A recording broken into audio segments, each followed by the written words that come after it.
अस्सलाम वालेकुम रहमतुल्लाहि व बरकातुहू।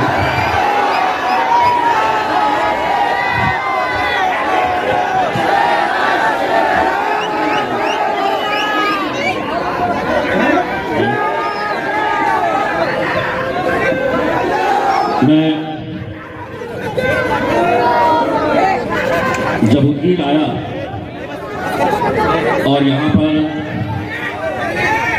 जानकारी हासिल कर रहा था कि कौन उम्मीदवार कहाँ से है, कितने उम्मीदवार लड़ रहे हैं, तो यकीन मानिए मेरा सर चकरा गया। मुझे ये बताया गया कि ससुर साहब एक अलग पार्टी में है,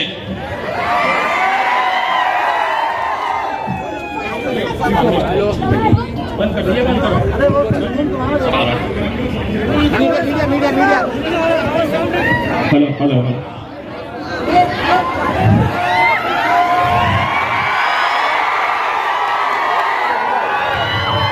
लीजिए दोबारा बोलता हूं। तो मेरा सर चकरा इसलिए गया कि ससुर साहब एक अलग पार्टी के अंदर है, बहू एक अलग पार्टी से। फिर एक ऐसा पोस्टर बताया गया कि ऊपर भाजपा को डालो, नीचे घड़ियाल को डालो। फिर और एक साहब ने कुछ अलग बताया कि साहब ये इधर इनको डालना है, उधर उनको डालना है। मैं बोला पब्लिक 2 तारीख के दिन जाएगी, ढूंढेंगी पतंग का है और सिर्फ पतंग के ऊपर मार के आएगी। तो बहुत ज्यादा किंतु परंतु, इधर इसको डालो उधर उसको डालो। ससुर साहब तुम अपनी चलाओ, बहू मैडम तुम अपनी चलाओ, वोट तो सिर्फ पतंग को पड़ने वाला है इंशाअल्लाह। मेरी नजरें जहां तक जारी है, अल्हम्दुलिल्लाह उद्गीर की आवाम का मैं तहे दिल से शुक्रिया अदा करता हूं और इतना यकीन के साथ कहता हूं कि अगर भाजपा वालों के पप्पा अगर दिल्ली से आए तो भी इतनी पब्लिक नहीं जमा कर सकते हैं जितनी पब्लिक यहाँ पर है।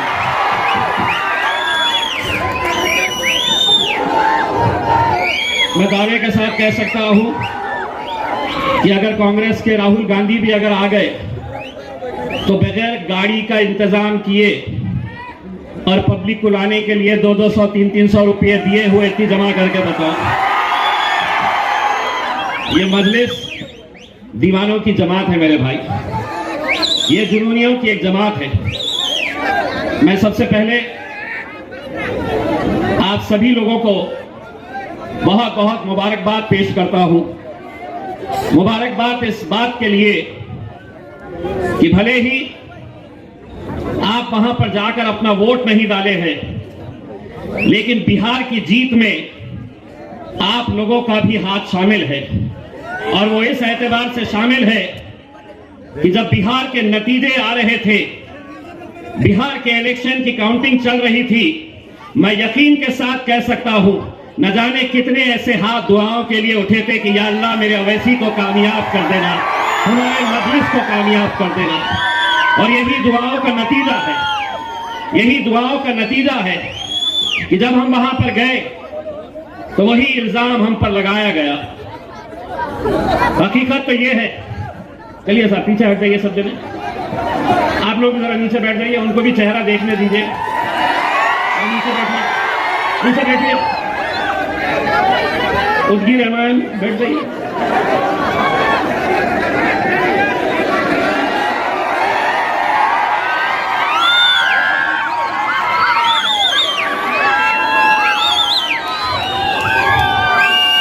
जब हम बिहार गए थे तो हमने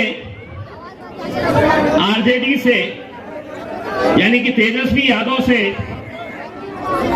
और कांग्रेस पार्टी से यह कहा था कि हमें बिहार में महज 6 सीटें दे दो।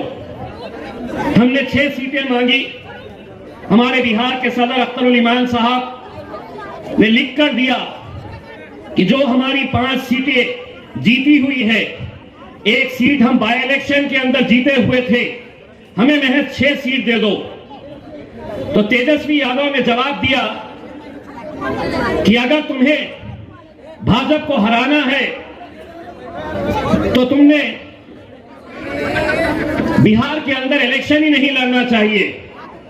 और कांग्रेस का अहंकार तो ऐसा था, उन्होंने कुछ इस तरह का जवाब दिया कि हैदराबाद के ओवैसी ये बिहार क्यों आ रहे हैं, कौन उन्हें वोट करने वाला है, मजलिस को यहां पर कैसे कामयाबी मिल सकती है। हमने 6 मांगे थे। अल्लाह जब किसी का गुरूर तोड़ता है तो कैसे तोड़ता है। जिस कांग्रेस पार्टी से हम 6 सीटें मांग रहे थे, अल्लाह ने कहा तेरे तकब्बुर को मैं आज दुनिया के सामने दिखाता हूं। नतीजे आए तो कांग्रेस को 6 के 6 मिल गए, सिर्फ 6 सीटें मिल गई। हम अकेले अपने दम के ऊपर 5 निकाल लिए। 5 इस वजह से निकाले कि ये जो पंजा है ना,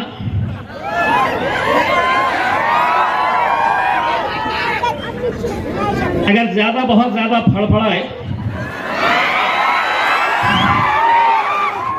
तो ये 5 उंगलियां जब गाल पे नजर आए,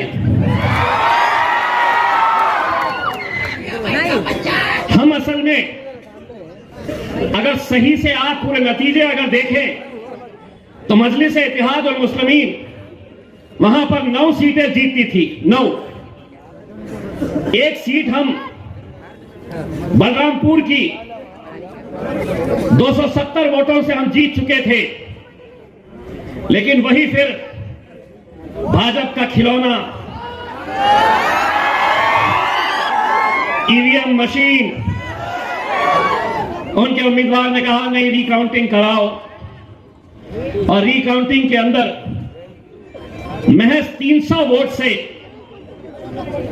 हमारा छठा उम्मीदवार आदिल हसन वहां से हार गया। 2 सीटें हमारी ऐसी थी, एक पे 53,000 वोट मिले हमें, एक पे 51,000 वोट मिले हमें। हम दूसरे नंबर पर रहे। वजह क्या थी? वजह यह थी कि जब भी असदुद्दीन अवैसी साहब का जलसा होता था, जैसे ही जलसा असद साहब का हो या आपके छोटे भाई, आपके दोस्त इम्तियाज जलील का हो,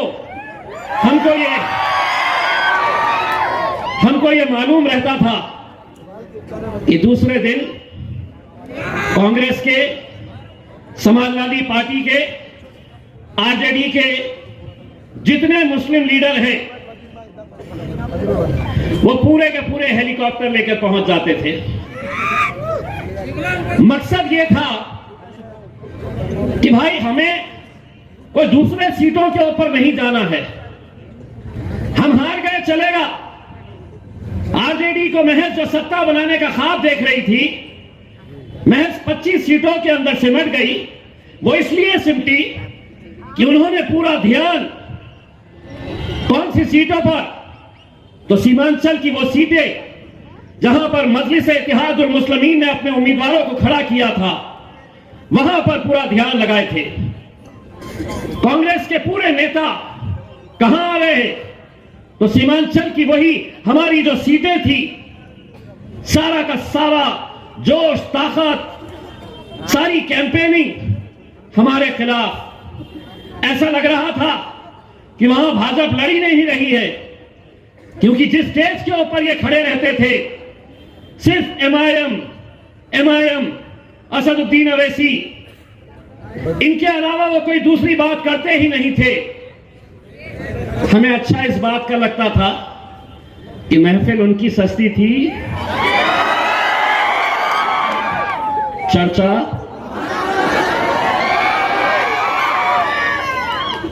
इतनी पब्लिक आ रही है, अपने बारे में बात करना, लेकिन पूरी महफिलें सजाते थे और चर्चा हमारा करते थे। तो कभी कभी तो ऐसा लगता था कि ये कांग्रेस का स्टेज है क्या, मजलिस का, हमारे बारे में ही चर्चा चलते रहती थी। लेकिन मेरे भाइयों, मुझे यकीन है वो 5 सीटों ने हिंदुस्तान के मुसलमानों के अंदर खास तौर से एक नई उम्मीद और एक नया जोश पैदा किया है। हमने अभी बिहार के अंदर दस्तक दी, इंशाअल्लाह आपकी दुआएं रही तो महाराष्ट्र के जो नगर परिषद के इलेक्शन होने वाले हैं उसके अंदर ये जितनी भी ताकतें लगी हुई है, कैसी ताकतें, ससुर बहू, फिर ऊपर इसको नीचे इसको, अपन देते क्या, अपन क्या देते और उनको क्या देते।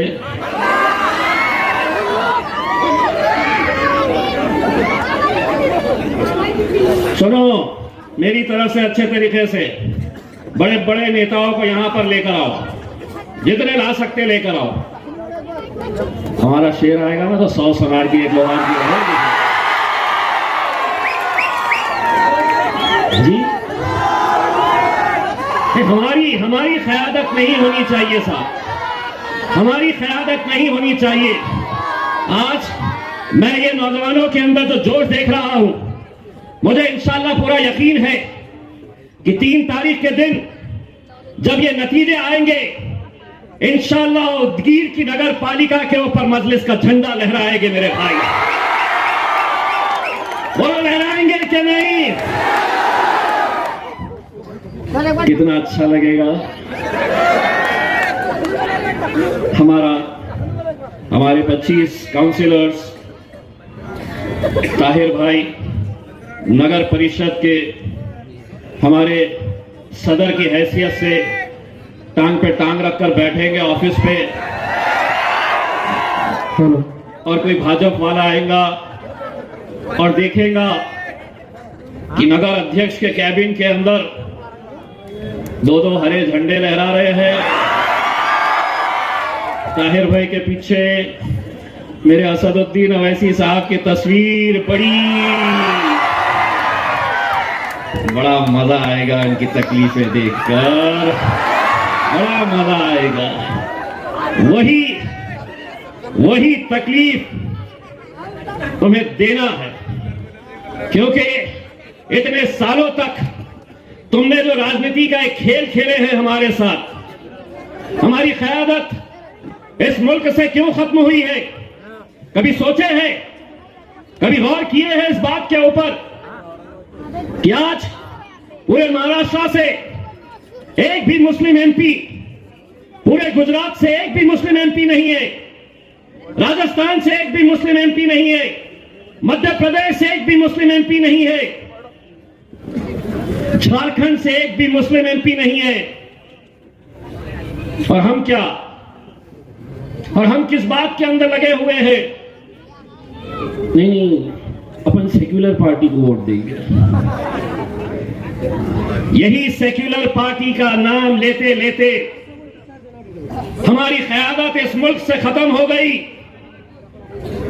अब जब अगर कोई कहता है कि नहीं साहब वो सेक्युलर पार्टी है, लोगों ने उनका साथ देना चाहिए, तो इम्तियाज जलील उन्हें यह जवाब देता है कि तुम्हारे सेक्युलरिज्म को हम जूती के ऊपर रखते हैं, अभी जूती पे।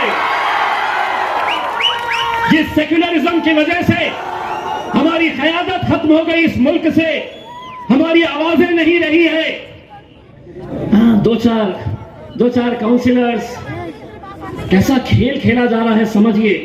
उदगीर के मुसलमानों, मेरे दलित भाइयों, आज हमारे इन 25 उम्मीदवारों के अंदर अलग अलग जाति, धर्म और मजहब के लोगों को भी मजलिस ने टिकट दिया है। आप एक चीज गौर करिए,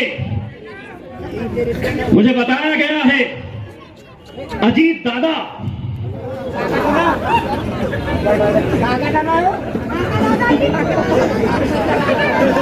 हमने अपने दौर में अच्छे अच्छे दादाओं को देखे हैं, लेकिन आज भी कुछ मुसलमान मैं ऐसे देखा हूं, यहां पर भी अजीत दादा का टिकट लिए हुए हैं। क्यों? अजीत दादा सेक्युलर है। अजीत दादा किसके साथ है सत्ता में? यानी कि अजीत दादा को वोट देने का मतलब किसको देना है? एक इतना छोटा बच्चा जवाब दे रहा, लेकिन उनको समझ में नहीं आ रहा जो टिकट लेकर आए हैं। मैं उनसे ये कहना चाहता हूं, ये राजनीतिक साजिश समझिए। भाजपा को अच्छी तरह से मालूम है बाबरी मस्जिद शहीद करने वाली भारतीय जनता पार्टी को इस मुल्क का मुसलमान कभी कबूल नहीं करने वाला है, कभी कबूल नहीं करने वाला है। जो आज हमारी मस्जिदों का निशाना बनाए हुए हैं, हमारे गरीबों को हर रोज बुलडोजर से तोड़ा जा रहा है, हम कभी उन्हें कबूल नहीं करेंगे। उनके साथ एक और है, एकनाथ शिंदे। गुस्ताख रसूल, बहुत संजीदगी से सुनिए।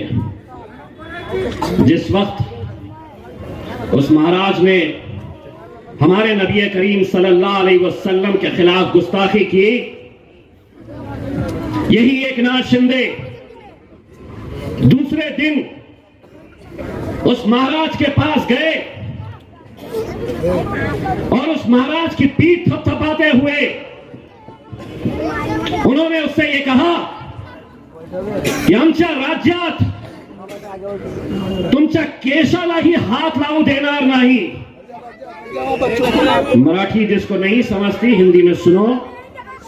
एकनाथ शिंदे साहब ने कहा उस महाराज को जो मेरे नबी मेरे रसूल के खिलाफ गुस्ताखी करता है, तो उसको कहते हैं कि हमारे इस राज्य के अंदर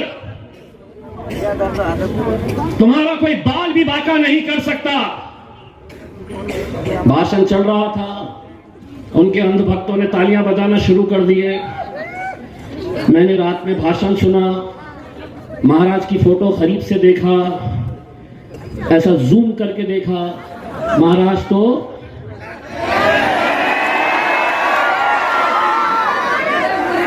महाराज का सर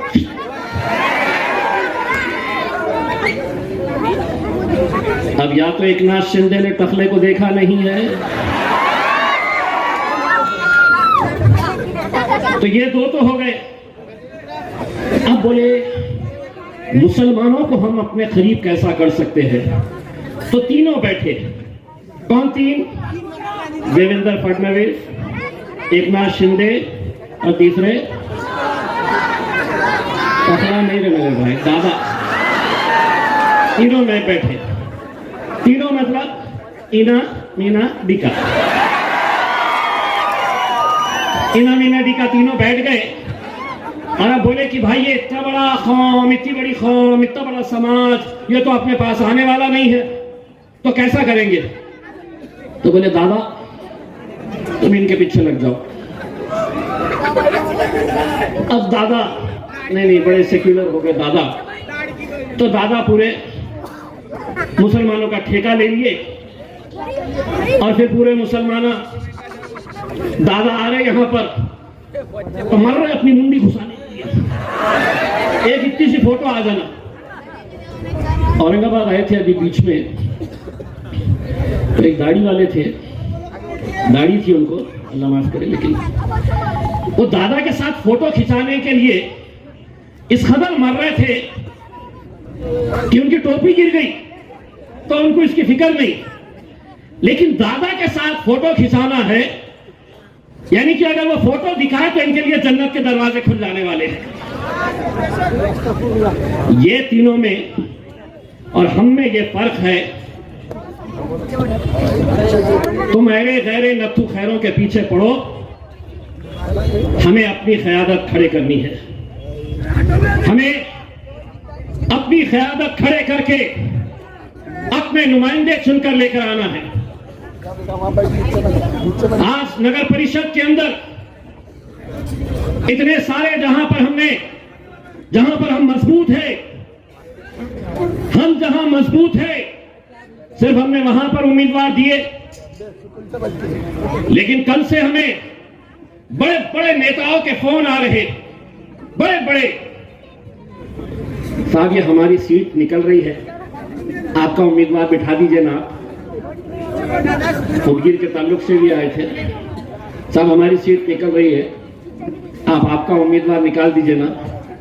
मैं उनको बोला आपका निकाल दीजिए ना, हमारी निकल गई है ऑलरेडी।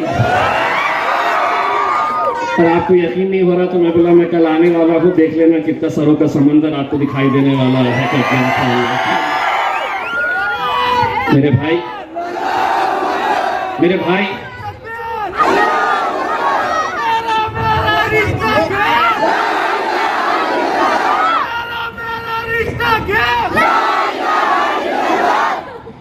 जिस दिन हम इस नारे को सही तरीके से समझ जाएंगे मेरे भाई, हिंदुस्तान के अंदर हमें ऐरे गैरों की चौखटों पर जाने की जरूरत नहीं पड़ेगी। यकीन मानिएगा, मैं बड़े दिल से ये बात कह रहा हूं, बहुत दिल से मैं ये बात कह रहा हूं कि सियासत के अंदर हमें जिस तरीके से पीछे ढकेला गया है, क्या मुसलमानों हम हर 5 साल के बाद तुम्हारे पास आएंगे, तुम्हारा काम ये रहेगा कि एक स्टेज सजेगा, स्टेज के ऊपर पूरे यही बैठेंगे, कभी दादा बैठेगा, कभी कांग्रेस का नेता बैठेगा, कभी उद्धव ठाकरे बैठेगा, कभी देवेंद्र फडणवीस, और तुमसे कहा जाएगा कि तुम क्या करो, तो हम आ रहे हैं तो दरी बिछाने का काम करो, कुर्सियां लगाने का काम करो। और यकीन मानो हम पिछले 76 साल से हम क्या कर रहे, यही तो काम कर रहे। लेकिन मजलिस जब आई है तो अब हम उनको ये बात कहते हैं कि अब जहां कहीं पर भी कोई स्टेज सजेगा, उस स्टेज के ऊपर अगर ये रहेंगे तो मेरा एक भाई भी उस स्टेज के ऊपर बैठेगा इंशाअल्लाह। इतने सालों तक आप बोलते रहते थे, और हमारा काम क्या था कि हम सिर्फ सुनते रहो, हमारा काम सिर्फ सुनने का था। हमने कुछ बोलना नहीं, बोलेंगे तो सिर्फ वही बोलेंगे, लेकिन हमने बोला है कि मजलिस आई है, अब हम बोलेंगे और तुम्हारे बाप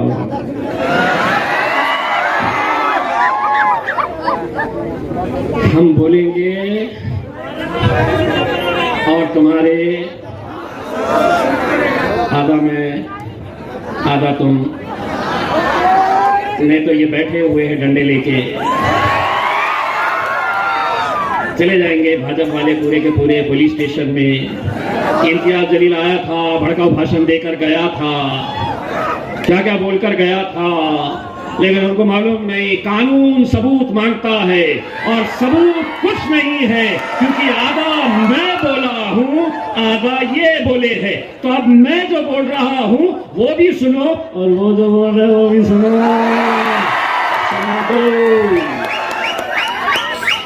तुम बोलते थे, हम सुनते थे, अब हम बोलेंगे और तुम्हारे नान खलिया नहीं मिलता है यहाँ पर। यहाँ क्या खाते हो, शादियों में क्या मिलता है? अबे शादियों का सीजन चल रहा है, जाके बिरयानी सूतो, लेकिन जवाब ऐसा दो, अब हम बोलेंगे और तुम्हारे।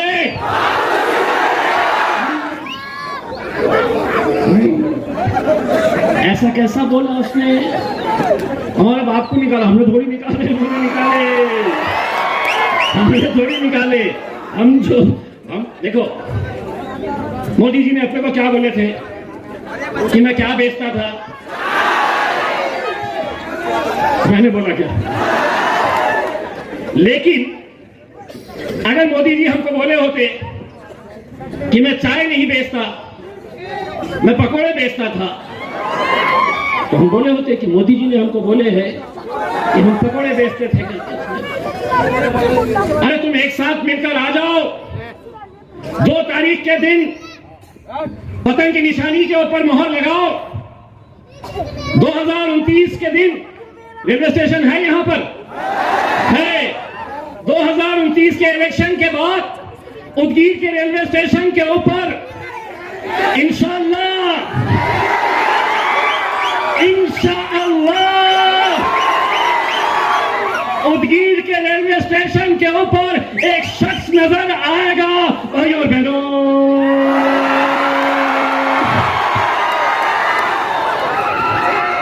भाइयों और बहनों,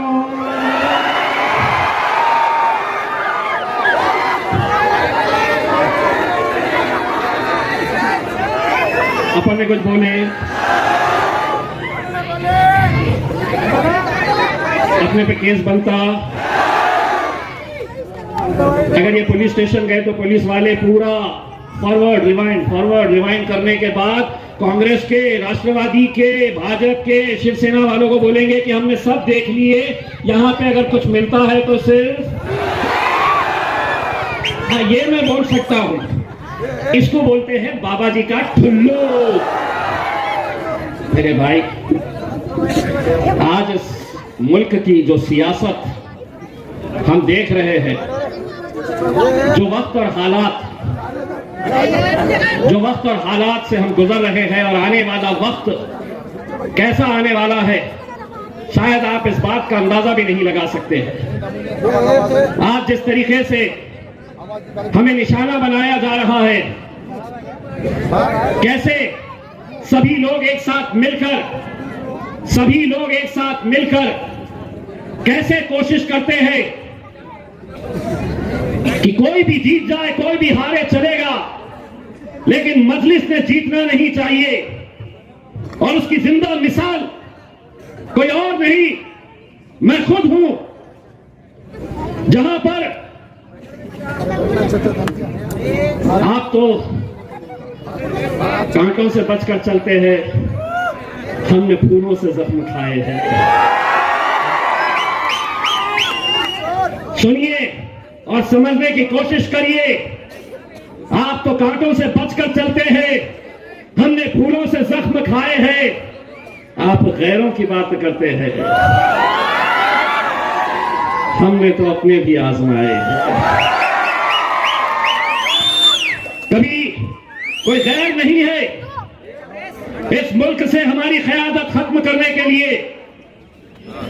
क्या वजह है कि आज कांग्रेस पार्टी, अजीत दादा या जो कोई भी है, शरद पवार, इनकी मजबूरी हो गई है कि मुसलमानों को टिकट दो, अगर हम नहीं देंगे तो वो हैदराबाद की शेरवानी आ जाएगी। वो शेरवानी का खौफ आज फायदा किसका हो रहा है? सुना, यहां पर भी हमारी एक बहन खड़ी हुई है,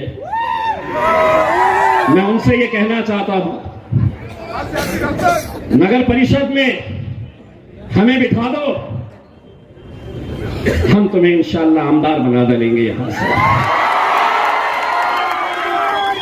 अगर ये सोच, ये समझ अगर हम कर सकते हैं, अरे उनसे सीखो जो आज कोल्हापुर में भाजपा कांग्रेस के साथ चली गई, दूसरे शहरों में एकनाथ शिंदे के साथ उद्धव ठाकरे चले गए। यानी कि सारी दुश्मनियों को भूलो, हमारे आपस के विवाद, आपस के झगड़ों को भूलो, हमें सत्ता में आने का है।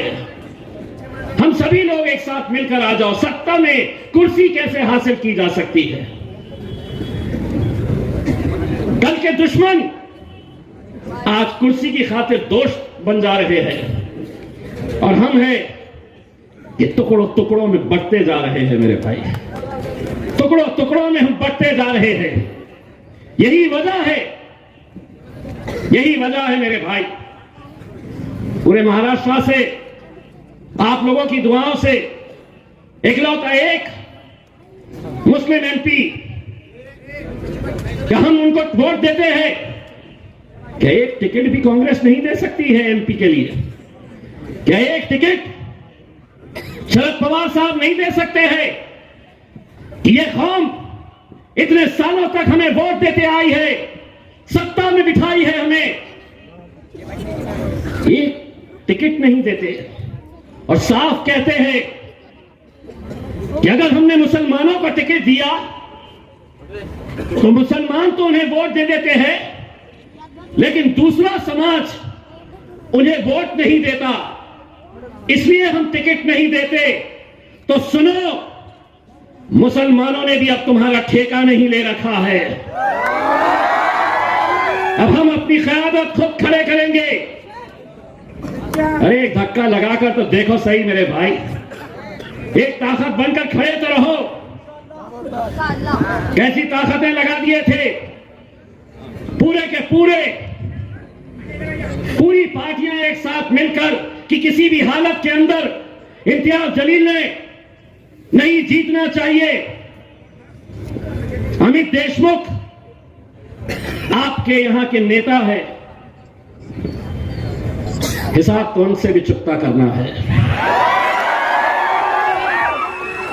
जब उन्हें यह बात का पता चला कांग्रेस पार्टी को कि हमने जिस एनके देशमुख नाम के उम्मीदवार का ऐलान किया है, गिरी पड़ी हालत के अंदर 40-50 हजार वोट लेने वाला आदमी लाखों रुपए पूरे शहर के अंदर खर्च कर दिया था, अचानक उम्मीदवार बदला जाता है और एक ऐसे उम्मीदवार को भारतीय जनता पार्टी के देवेंद्र फडणवीस के बोलने के ऊपर दिया जाता है, जो महज कांग्रेस पार्टी का उम्मीदवार भाजपा को जिताने के लिए बदला जाता है। और वो कितने वोट हासिल करता है? महज 12,000 वोट लेता है वो। हम समझ सकते कि अगर तुमने एक उम्मीदवार को हटाया और उससे बेहतर कोई उम्मीदवार अगर तुम देते, लेकिन हमें मालूम है कि कांग्रेस के बड़े बड़े नेता देवेंद्र फडणवीस के साथ बैठे और उन्होंने कहा कि हमारा उम्मीदवार वहां पर हार रहा है, हमारी मदद करो। रातों रात उम्मीदवार बदल दिया गया और फिर हमारे कौम के तो 10-15 तो वैसे रहते ही है जो हर इलेक्शन के अंदर अपनी दुकानें खोलते हैं, उनकी गाड़ी में पेट्रोल कहीं और से आता है, लेकिन इलेक्शन को धंधा बनाए हुए हैं। हर शहर में मिलेंगे आपको, हर शहर में। एमपी के इलेक्शन में लाखों के वोट होते हैं, लेकिन खड़े हैं कितने वोट लिए? तो साहब 1,500 वोट लिए। एमएलए के इलेक्शन में फिर वही, एमएलए के इलेक्शन में वही 15 उम्मीदवार मुसलमानों के खड़े किए गए, सबके गाड़ियों में पेट्रोल भारतीय जनता पार्टी डालती रही। नतीजा यह हुआ कि 93,000 वोट भाजपा के उम्मीदवार को मिले और तुम्हारे ये बेटे भाई को 91,000 महज 1700 वोटों से ये हार हुई। इन सब ने समझे कि ये तो गिर गया, अब खत्म हो गया, अब मजलिस यहां से खत्म हो जाएगी।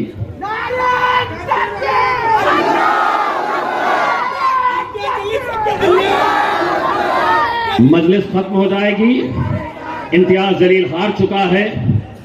तो ये जितने भी बड़े बड़े पार्टियों के बड़े बड़े नेताओं ने जो हमारे खिलाफ साजिश रची थी, आज मैं उनको खुली चुनौती दे रहा हूं। इसी जगह पे, इसी मैदान में बगैर कोई गाड़ियों का इंतजाम किए हुए, बगैर 200, 300 रुपये बांटे हुए इतनी पब्लिक जमा कर कर दिखाओ तो तुम्हारी ताकत में समझ में आएगी हमें।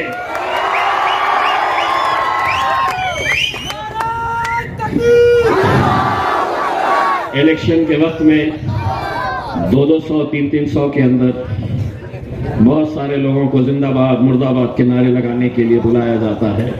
अल्हम्दुलिल्लाह मजलिस इत्तेहादुल मुस्लिमीन एक वाहिद जमात है जहां पर ये दीवानों की फौज जमा होती है तो सिर्फ एक नारे की बुनियाद के ऊपर जमा होती है कि तेरा मेरा रिश्ता क्या।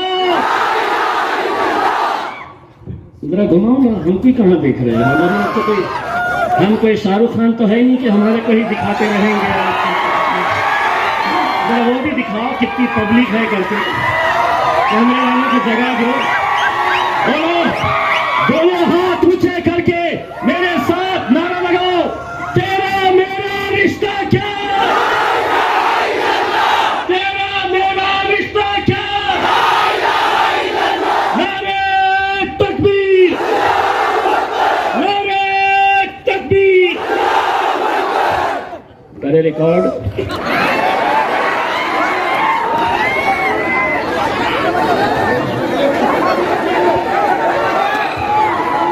करो रिकॉर्ड।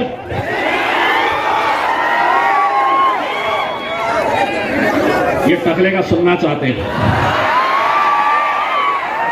मैं बिहार गया था इससे पहले, मैं गाड़ी में एक सभा के लिए जा रहा था।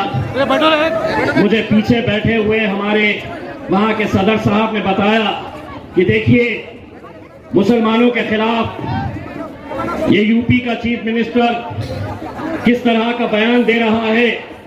उसने एक दिन पहले अपने भाषण के अंदर कहा था कि मुसलमानों यहां से कटोरा उठाओ और पाकिस्तान चले जाओ। बस इतना बोलना था। मैंने वीडियो देखा और फिर मैंने गाड़ी के अंदर बैठे बैठे बोल दिया, अस्ता माजी जवाब तो देंगे। कोई कांग्रेसी मुसलमान तो है नहीं, कोई लल्लू पंजू पार्टी के नेता तो है नहीं, असदुद्दीन अवैसी के मानने वाले हैं। तो वहां पर मैंने बोला, भाषण शुरू करने से पहले मीडिया वालों को कहा, करो रिकॉर्ड और भेजो। अपने बोले नहीं है, करो रिकॉर्ड और बोलो। मैं जाऊंगा यूपी तो उसको कहूंगा कि सलमान का तेल लगा, मैंने लगाया हूं, बाल आ गया अच्छे तरीके से। मेरे भाई इतने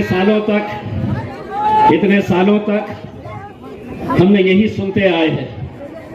आज अल्हम्दुलिल्लाह जिस लहजे में तुम बात करेंगे उस लहजे में तुमको जवाब दिया जाएगा। क्या है, हम खामोश बैठते हैं ना तो क्या होता है मालूम क्या? शाहरुख भाई का डायलॉग है, हम जरा से शरीफ क्या होगा तो सारी दुनिया। नहीं, इनका काम तो सुनने का ही है, ये तो बोलते रहेंगे। नहीं मेरे भाई,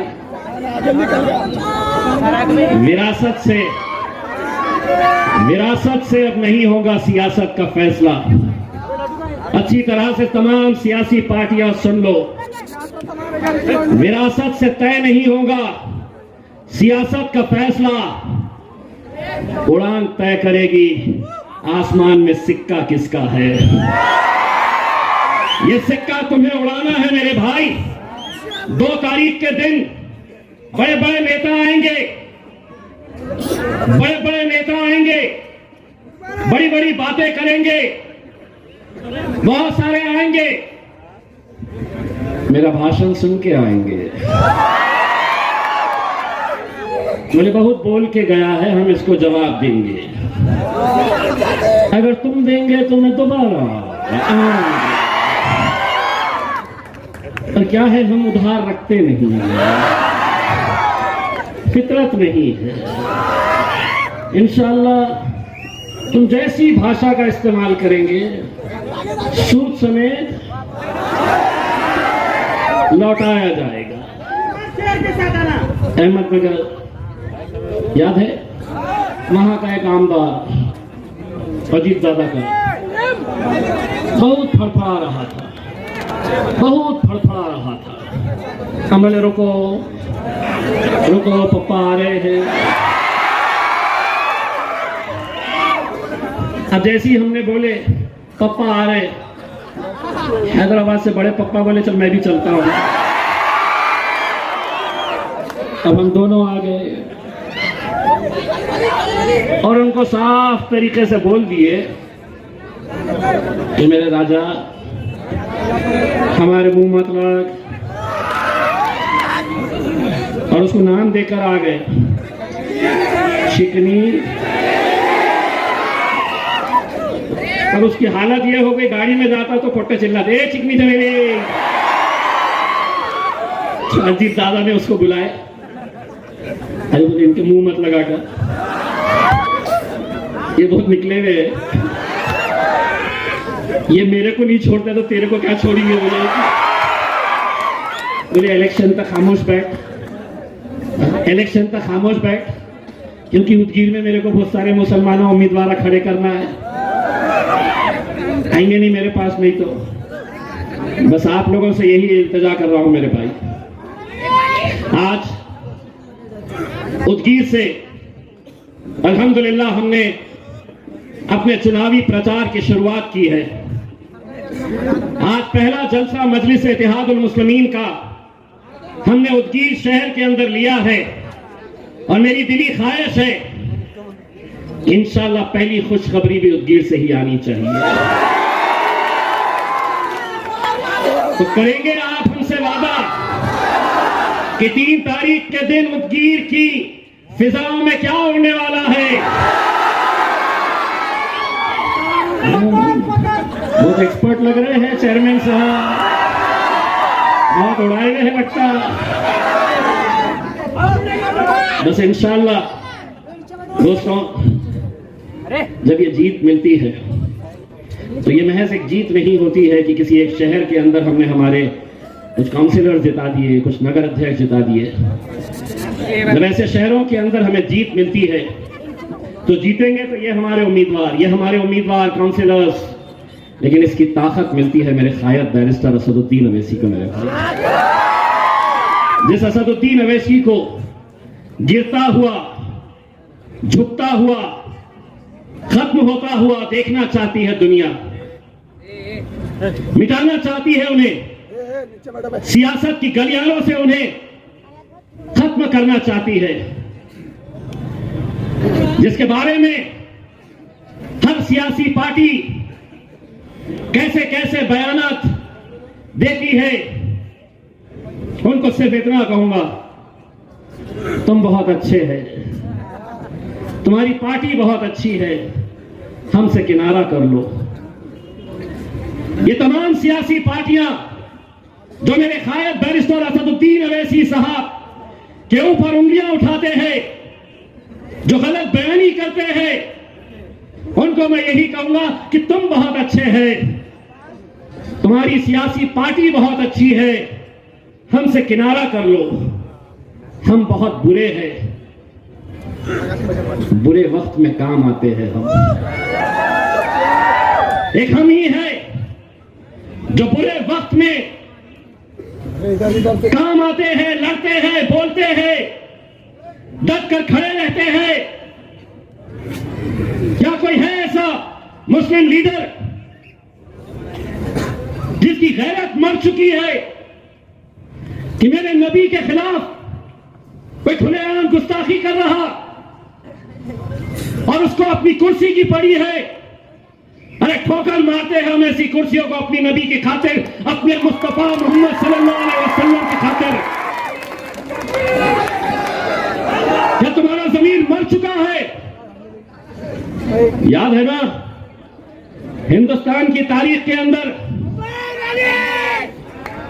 मुझसे कहे थे सुबह रैली निकलना है मुंबई के लिए, बड़े बड़े पुलिस अधिकारी एक रात पहले मेरे घर पे पहुंचे, बोले आप ये रैली निकाल नहीं सकते, आपको पुलिस इजाजत नहीं दे रही। मैंने कहा मांगा किसने? मांगा किसने? अगर कानून उसके लिए नहीं है, हमारे लिए भी नहीं। इस जमहूरियत के अंदर एहतजाज करने का इख्तियार पूरा है मेरे पास। बोले हम तुम्हें यहां से जाने नहीं देंगे। मैंने कहा क्या करेंगे? बोले बल का प्रयोग करेंगे। बल मतलब ताकत। मैंने कहा जिसके नाम के लिए मैं बाहर जा रहा हूं, तुझे उसकी ताकत का अंदाजा नहीं है, तुझे उसकी ताकत का अंदाजा नहीं है। और साफ तरीके से, क्योंकि मुझे मालूम था कि अकेला इम्तियाज जलील नहीं है, लाखों और करोड़ों करोड़ों ऐसे लोग उस नाम के पीछे अपनी जान कुर्बान करने के लिए तैयार है। बोले नहीं जाने देंगे। मैंने कहा तुम तुम्हारी ताकत लगाओ मुझे रोकने के लिए, मैं मेरी ताकत लगा के बताता हूं बंबई तक मैं कैसा पहुंचता हूं करके। और अल्हम्दुलिल्लाह पहुंचे मेरे भाई। हमने दुनिया को एक पैगाम दिया कि भले ही जमहूरी मुल्क है, इस मुल्क की एक तहजीब है, हिंदू मुस्लिम सिख ईसाई दलित, हमारे एसटी ट्राइबल का एक भाई, आज हम सब एक स्टेज के ऊपर खड़े हैं, हाथ में हाथ डालकर। ये हमारे मुल्क की तहजीब, ये हमारे मुल्क का एक खूबसूरत गुलदस्ता, अलग अलग रंगों के फूलों से सजा हुआ। लेकिन जब से ये भारतीय जनता पार्टी आई है, समाज जाति जाति धर्म के बीच में कैसी दरारें कैसी दीवारें खड़ी करना है अपनी कुर्सी की खातिर, ये क्या क्या खेल नहीं खेल रहे हैं। इन सब खेलों को मेरे भाई हर 5 साल के बाद अगर सबसे बड़ी ताकत किसी को बिठाने की है, किसी को गिराने की है, तो वो ताकत आपके हाथ में है मेरे भाई। आप बच रहे हैं, हम बच रहे हैं। इलेक्शन आया कि पैसों का बैग लेकर मुसलमानों की बस्तियों में घूमो, वोट को खरीदो,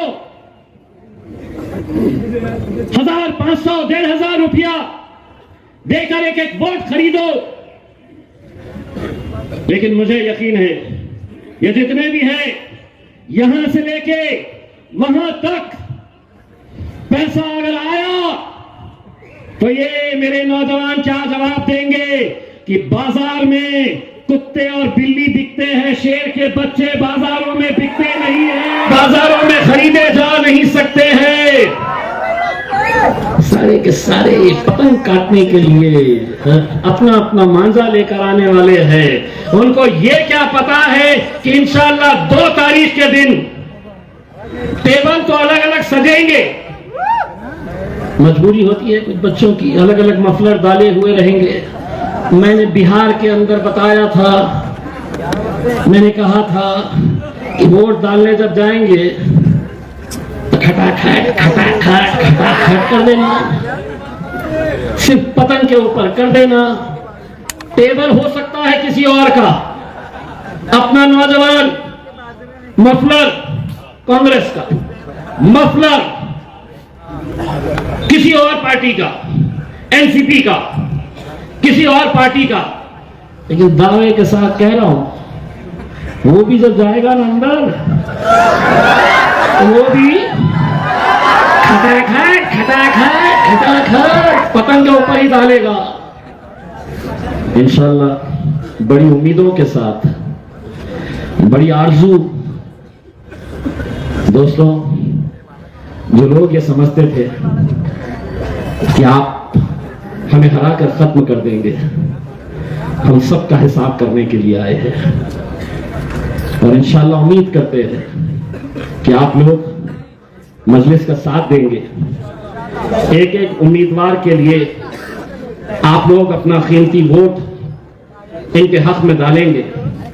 मैं आपको जबान दे रहा हूं कि इंशाअल्लाह हमारा नगर अध्यक्ष, हमारे काउंसिलर्स अगर चुनकर आए तो हम असद साहब से ये कहेंगे कि साहब ये लोगों ने बड़ी उम्मीदों के साथ इन्हें चुनकर दिया है, आपने हमें जबान देना असद भाई कि कम से कम 6 महीने में आके आप इनका भी हिसाब लेना कि ये काम कर रहे हैं या नहीं कर रहे हैं। ऐसा नहीं है इलेक्शन आए, ये जीत गए और फिर हालात वैसे के वैसे, हम आपको जबान दे रहे हैं कि हम पूरी नजर रखेंगे कि उदगीर की उन गलियों में, उन बस्तियों में जहां कोई झांक कर नहीं देखता है, वहां पर पूरी ईमानदारी के साथ ये काम करेंगे। मेरा भी सीना चौड़ा होना चाहिए। 3 तारीख के दिन जब ये नतीजे आए तो इम्तियाज जलील ने भी औरंगाबाद में बैठकर फख्र से कहना चाहिए कि मैं भी उदगीर गया था अपने भाइयों के बीच इत्तेहाद की भीख मांगने के लिए, और देखो अल्हम्दुलिल्लाह उदगीर की आवाम ने हमें कामयाब करके दिखाया है। हमारा भी सीना चौड़ा होना चाहिए मेरे भाई। हम ये समझ रहे हैं कि हम खत्म हो गए तो खत्म हो गए। कभी महाराष्ट्र में बंबई से लेके नागपुर तक, नागपुर से लेके जहां तक जा सकते जाओ, किसी मंत्री का इतना जलवा नहीं है जितना जलवा तकलीफ यही हो रही है कि हम पूरे के पूरे आ गए थे इसको गिराने के लिए, लेकिन गिरने के बाद तो ये तो और तुमको क्या मालूम है कि मजलिस की फितरत में कुछ ऐसी लचक है, तुम जितना उसे दबाओगे इंशाल्लाह उतनी ही उभर कर आएगी मेरे भाई। तो जाते जाते 2 तारीख का वादा बोलो, वादा इंशाल्लाह। तुम भाजपाई दिख रहे हो, मुंह नहीं खुल रहा है, क्या है, लड्डू है या गुटखा है? बोलो बोलो इंशाल्लाह, इंशाल्लाह। उड़ाओ पतंग और जिताओ मजलिस को। नारे तकबीर, नारे तकबीर। बहुत बहुत शुक्रिया। अल्हम्दुलिल्लाह।